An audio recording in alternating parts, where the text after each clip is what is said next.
प्यारे दर्शकों नमस्कार। दर्शकों एक बार पुनः स्वागत है गुरु कृपा एकेडमी में। आज हम बात करने वाले हैं देवनागरी लिपि के विषय में। इससे पूर्व हमने उत्तराखंड एलटी के लिए जो वीडियो श्रृंखला चल रही है, इससे पहले हमने हिंदी वर्णमाला में जितनी भी वीडियो बन सकती थी वो बनाई। उसके बाद हिंदी शब्द रचना और वाक्य के भेद, मुहावरे और लोकोक्ति पर हमने सूक्ष्म सूक्ष्म वीडियो बनाई। उसके अतिरिक्त आपको मुहावरे और लोकोक्तियां तो स्वयं से ढूंढनी होंगी, क्योंकि मुहावरे और लोकोक्तियां को हम वीडियो में बांध सकें ऐसा तो नहीं हो सकता है। उसके लिए जितना पढ़ा जाए, जितना समझा जाए, उतना कम है। चलिए, जिसको हम कोशिश करेंगे कि जो जो सिलेबस में सन्निहित है उसको आप तक पहुंचा पाएं। आज हम देवनागरी लिपि के विषय में जानेंगे। तो देवनागरी लिपि की वैज्ञानिकता को समझेंगे, इसका इतिहास जानेंगे। सबसे पहले देखिए, देवनागरी लिपि जो है वर्तमान समय में प्रचलित समस्त लिपियों में सर्वाधिक व्यवस्थित, समर्थ और वैज्ञानिक लिपि है। हिंदी भाषा के की जो लिपि है वो देवनागरी है। कई बार प्रश्न पूछता है कि हमारी जो हिंदी भाषा है इसकी लिपि क्या है। तो पहला प्रश्न यही बनता है कि ये लिपि क्या है। देवनागरी लिपि है। हिंदी के अतिरिक्त अनेक भारतीय भाषाएं जैसे संस्कृत, मराठी, मैथिली, कोंकणी एवं कतिपय विदेशी भाषाएं भी देवनागरी में लिखी जाती है। उदाहरण के लिए आप जानते हैं कि नेपाल की जो नेपाली भाषा है उसकी लिपि भी देवनागरी लिपि ही है। यह लिपि भारत की अनेक लिपियों के सन्निकट है, अर्थात कई लिपियों, आप देखिए पंजाबी जो है, जो गुरुमुखी होती है, उसमें भी कुछ कुछ या तो इसी से निकली है वो, या यह एक ही परिवार से है, ब्राह्मी लिपि परिवार से है, ऐसा हो सकता है। लेकिन वह भी क्या है, जैसे ये होगी, गुजराती होगी, कुछ ऐसी हैं जो इस लिपि के सन्निकट है। आप देखते होंगे तो आपको लगता होगा कि ये तो लगभग लगभग क्या है, नागरी जैसे ही हैं। अब देखिए, देवनागरी की लिपि की उत्पत्ति के विषय में हम आज पढ़ेंगे। अब देखिए, संसार की सभी भाषाओं को लिखने के लिए किसी न किसी लिपि का प्रयोग किया जाता है। उसी प्रकार देवनागरी भी एक लिपि है जिसका प्रयोग मूलतः हिंदी भाषा लिखने के लिए किया जाता है। देवनागरी लिपि की उत्पत्ति मूलतः ब्राह्मी लिपि से हुई है, जो मैं पूर्व में बता चुका हूँ। प्राचीन समय में आर्यों के द्वारा प्रयुक्त की गई ब्राह्मी लिपि संभवतः दुनिया के सर्वाधिक परिपूर्ण प्राचीन लिपि है। समस्त भारतीय लिपियों का जन्म उर्दू और सिंधी के अतिरिक्त ब्राह्मी लिपि से हुआ है। ये आप मान सकते हैं कि इन दो भाषाओं के अतिरिक्त भारतीय लिपियों का जन्म किससे हुआ है, ब्राह्मी से हुआ है। तीसरी चौथी शताब्दी से ही भारतवर्ष में ब्राह्मी लिपि का प्रचलन था। अब ये आप मान सकते हैं कि तीसरी चौथी शताब्दी तक हमारे भारतवर्ष में किस लिपि का प्रचलन था, तो ब्राह्मी लिपि का प्रचलन था। इसी ब्राह्मी लिपि से देवनागरी लिपि विकसित हुई और 7वीं शताब्दी के आसपास व्यवहृत होने लगी, अर्थात व्यवहार में आने लगी। कुछ विद्वानों ने इसे ब्राह्मी लिपि ही माना है या उसे मानते हैं। इसमें किंचित परिवर्तन के साथ उसका नाम देवनागरी हो गया, अर्थात देवनागरी लिपि का विकास ब्राह्मी लिपि से ही हुआ है। फिर भी यहाँ एक बात ध्यान रखने योग्य है कि देवनागरी लिपि भले ही ब्राह्मी के से उद्भूत या उद्भव हुआ है, किंतु अपने विकास क्रम में उसने फारसी, गुजराती, रोमन आदि लिपियों से भी तत्वों को ग्रहण किया है और एक परिपूर्ण लिपि के रूप में विकसित हुई है। यथा विराम चिन्हों का अधिकाधिक प्रयोग देवनागरी में रोमन लिपि से प्रभावित है। इसका कारण यह है कि संस्कृत भाषा कारक विभक्ति आदि के जो व्याकरणीय जो नियम हैं, इस प्रकार कसी हुई है कि उसके लिए विराम चिन्हों की अधिक आवश्यकता नहीं होती है। हाँ, जब उसका प्रयोग हिंदी जैसी नवीन भाषा के लिए शुरू हुआ तो स्पष्टता के साथ विराम चिन्हों का प्रयोग आवश्यक हो गया। हिंदी भाषा की अनेक विशेषताएं देवनागरी लिपि के प्रयोग के कारण हैं। इसे हम आज समझेंगे कि इसकी क्या विशेषता है और चलिए उससे पहले हम नामकरण के विषय में देवनागरी नागरी इसका नाम कैसे पड़ा इसको हम समझेंगे। इस लिपि के नामकरण के विषय में विद्वानों में मतभेद है। देवनागरी के नामकरण से संबंधित निम्नलिखित विचारधाराएं प्रस्तुत होती हैं, जिसके आधार पर इस लिपि के नामकरण का निर्णय लिया जाता है। देवनागरी लिपि के नामकरण के संबंध में पहला और प्रमुख सिद्धांत यह है कि देवनागर का प्रयोग के कारण इस लिपि का नाम देवनागरी पड़ा। प्राचीन काल में देवी देवताओं की पूजा कुछ विशेष संकेतों और चिन्हों के द्वारा होती थी, जो विभिन्न प्रकार की आकृतियों यथा त्रिकोण, चतुर्भुज आदि के मध्य लिखे जाते थे। इन आकृतियों को देवनागर कहा जाता था। देवनागर के मध्य लिखे जाने के कारण इस लिपि को देवनागरी कहा जाता था या इसका नाम पड़ा। गुजरात के देवनगर नामक स्थान से संबंधित होने के कारण इस लिपि का नाम या इसका नामकरण देवनागरी के रूप में हुआ। यह सिद्धांत भी भाषाविदों के मध्य प्रचलित है। देवनागरी लिपि का सर्वाधिक प्राचीन प्रमाण और प्रामाणिक लेख गुजरात में ही 706 ईस्वी में प्राप्त होता है। इस सिद्धांत की पुष्टि करता है। अपने प्रादुर्भाव के तुरंत बाद इस लिपि ने संस्कृत भाषा को सुशोभित किया। चूंकि संस्कृत को देवभाषा कहा जाता है, इसका नाम देवनागरी लिपि हो गया। गुजरात के नागर विद्वानों के द्वारा प्रयोग किए जाने के कारण भी कुछ विद्वान इसका नाम देवनागरी होना मानते हैं। नागरों में प्रचलित होने के कारण इसका नाम देवनागरी पड़ा, कुछ विद्वानों का ऐसा मानना है। क्योंकि आज से 200 साल पहले की तो हमारे पास साक्ष्य उतने उपलब्ध है नहीं, हम चले 700 ईस्वी के साक्ष्य ढूंढने, तो इसीलिए इसमें अनेक प्रकार के क्या हैं मतभेद हैं। इसकी विशेषता हम गुण विशेषता इत्यादि समझेंगे आज देवनागरी की। सबसे पहले तो आप देखिए देवनागरी लिपि ध्वन्यात्मक है। ध्वन्यात्मकता देवनागरी लिपि की सर्व प्रमुख क्या है विशेषता है। ध्वन्यात्मकता को सरल भाषा में समझे तो इसका अर्थ होता है जैसा बोला जाता है, जैसे लिखा जाता है वैसे ही बोला जाता है। अर्थात जैसे बोला जाए वैसे लिखा जाए और जैसा लिखा जाए वैसा बोला जाए। देवनागरी में प्रत्येक लिपि चिन्ह का एक निश्चित ध्वन्यात्मक मूल्य है। इसके द्वारा उच्चारित ध्वनियों को व्यक्त करना बहुत सरल है।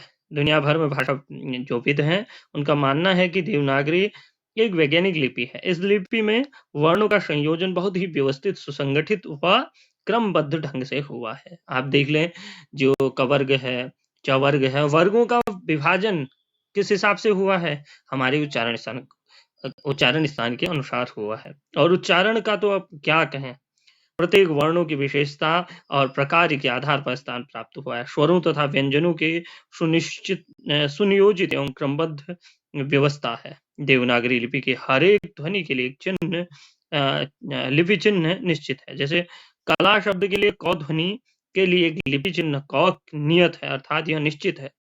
इस ध्वनि के लिए के, सी अथवा क्यू आदि चिन्हों का भ्रामक प्रयोग नहीं है। जैसे अंग्रेजी में क्यू भी हो जाता है, कहीं के हो जाता है, कहीं क्या हो जाता है, क्यू हो जाता है, सी हो जाता है, कहीं कहीं क के लिए। तो ऐसा भ्रामक कहीं ऐसा नहीं है हिंदी में, देवनागरी में। लिपि चिन्हों की अधिकता देवनागरी की एक प्रमुख विशेषता है। देवनागरी लिपि में 52 से अधिक लिपि चिन्हों और कुछ अन्य आगत वर्णों का भी प्रयोग आजकल आप देखते हैं। जैसे अ के ऊपर जो है एक चंदा बिंदु, या फ में एक बिंदु, जौ में एक बिंदु, ये अतिरिक्त है, इनका उच्चारण अलग से होता है। नुक्तायुक्त का प्रयोग होता है, जो प्रायः इस भाषा की ध्वनि को लिपिबद्ध करने में सक्षम है। देवनागरी की जो वर्णमाला है सर्वाधिक व्यवस्थित है। इस वर्णमाला के सभी वर्णों और उनके उच्चारणादि विशेषताओं के आधार पर वर्गीकरण किया गया। उदाहरण के लिए आप देखिए कंठ से संबंधित जो उच्चारित वर्ण को एक वर्ग कवर्ग में रखा गया है। जैसे अकु विसर्जन नाम कंठ, क जो वर्ग है वो क्या है, कंठ से बोले जाने वाला है। तो क में केवल क नहीं है, क ख ग घ अंग है। इसी प्रकार अल्प प्राण महाप्राण वर्णों को भी एक निश्चित क्रम में रखा गया है, जबकि अंग्रेजी में जो अल्फाबेट है उसका ऐसा नहीं है। निश्चित ही देवनागरी लिपि में वर्णों को सुनिश्चित वर्गीकृत किया गया है। व्यंजन चिन्हों की अक्षरिकता देवनागरी लिपि में प्रत्येक व्यंजन के साथ अ वर्ण का संयोग रहता है। जैसे आप देखते हैं कि क बोल रहा हूँ मैं, क में अपने आप अ का उच्चारण हो रहा है। क अगर आधा होगा तो उसमें हलंत लग जाता है। लिपि का यह गुण अक्षरिकता कहलाता है। इससे लेखन के में समय और स्थान की बचत होती है। आपसे इतने सारे प्रश्न पूछे जा सकते हैं कि इसमें से क्या विशेषता देवनागरी लिपि की है, तो आपको ये सब कुछ पता होना चाहिए। इससे पहले हम वर्णमाला पढ़ चुके हैं, तो वर्णमाला को दोहराने का कोई लाभ नहीं था, इसीलिए मैंने वर्णमाला को क्या किया, दोहराया नहीं है। यहाँ केवल और केवल देवनागरी की बात हमने की। चलिए, विशेषता पर हम आते हैं। विशेषता की बात की जाए कि इसके अतिरिक्त जो विशेषताएँ हैं, जो हमने पीछे पढ़े, इसके अतिरिक्त देवनागरी लिपि की कुछ और विशेषताएँ हैं। यह लिपि बाएँ से दाईं ओर लिखी जाती है। इसमें जो ध्वनि का नाम है, वही वर्ण का नाम है, अर्थात जैसा उच्चारण होता है, वैसा लिखा जाता है।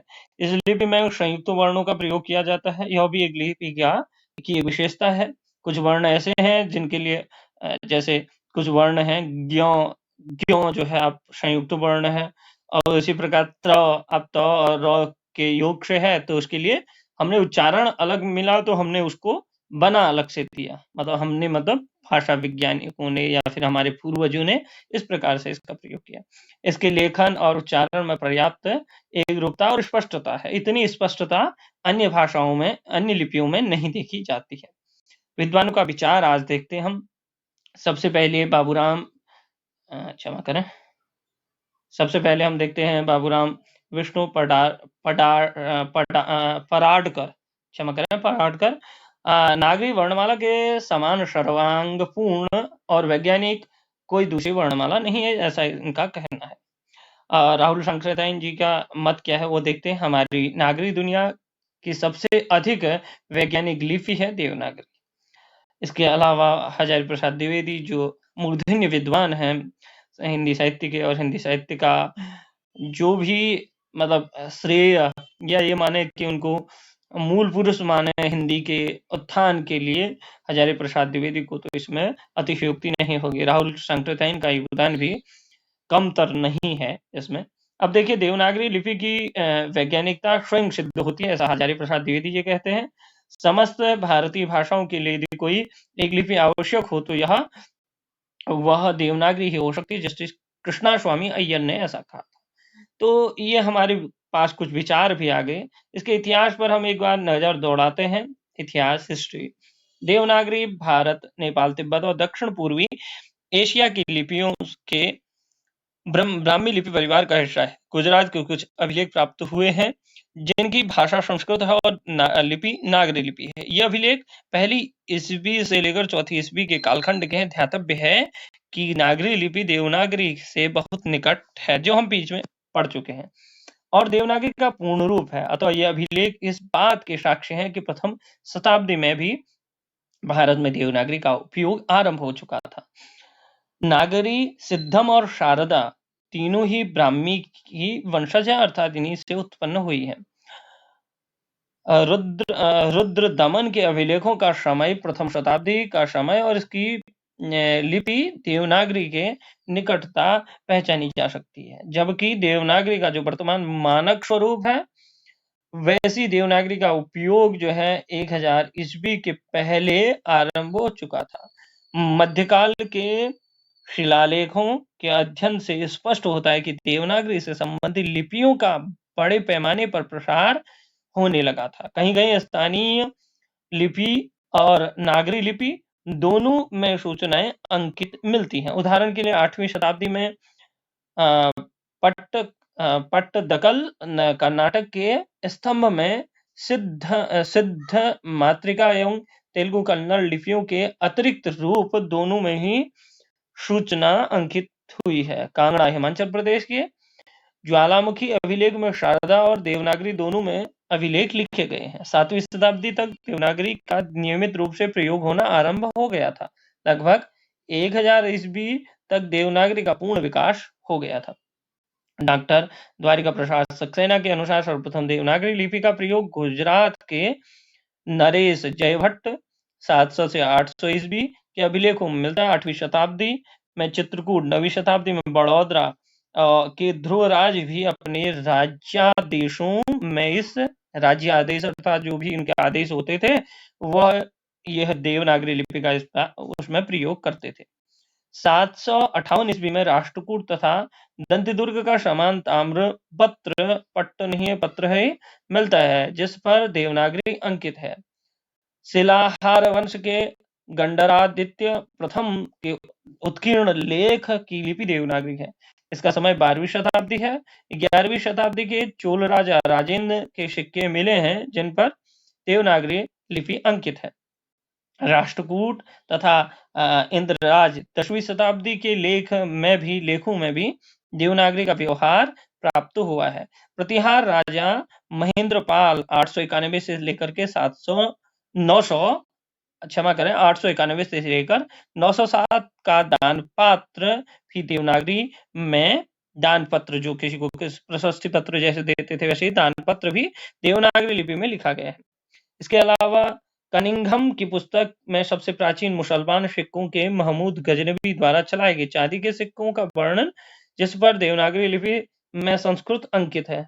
मोहम्मद बिन साम 1192 से लेकर के 1205 के सिक्कों में लक्ष्मी की मूर्ति के साथ देवनागरी लिपि का व्यवहार हुआ है। शमसुद्दीन इल्तुतमिश 1210 से लेकर के 1235 के सिक्कों पर देवनागरी अंकित है।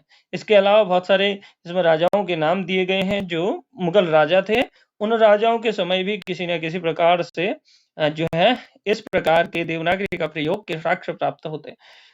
अकबर के सिक्कों पर देवनागरी में राम सिया का नाम अंकित है।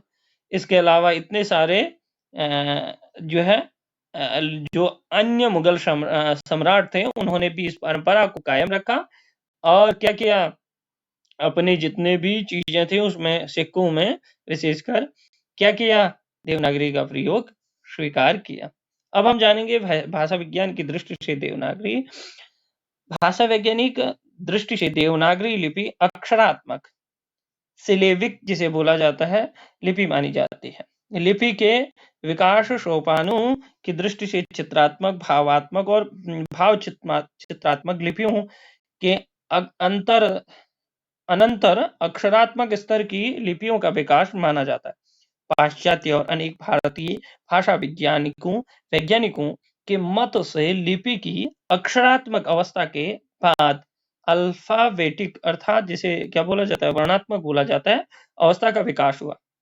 सबसे विकसित अवस्था मानी जाती है ध्वन्यात्मक फोनेटिक जिसे बोला जाता है लिपि की। देवनागरी को अक्षरात्मक इसलिए कहा जाता है कि इसके वर्ण अक्षर जो हैं सिलेबिल हैं, वो जो है स्वर भी और व्यंजन भी क ख आदि व्यंजन सस्वर हैं अर्थात आकार युक्त हैं। देखिए यहाँ क ख ये क्या है, सस्वर हैं अर्थात स्वर युक्त हैं।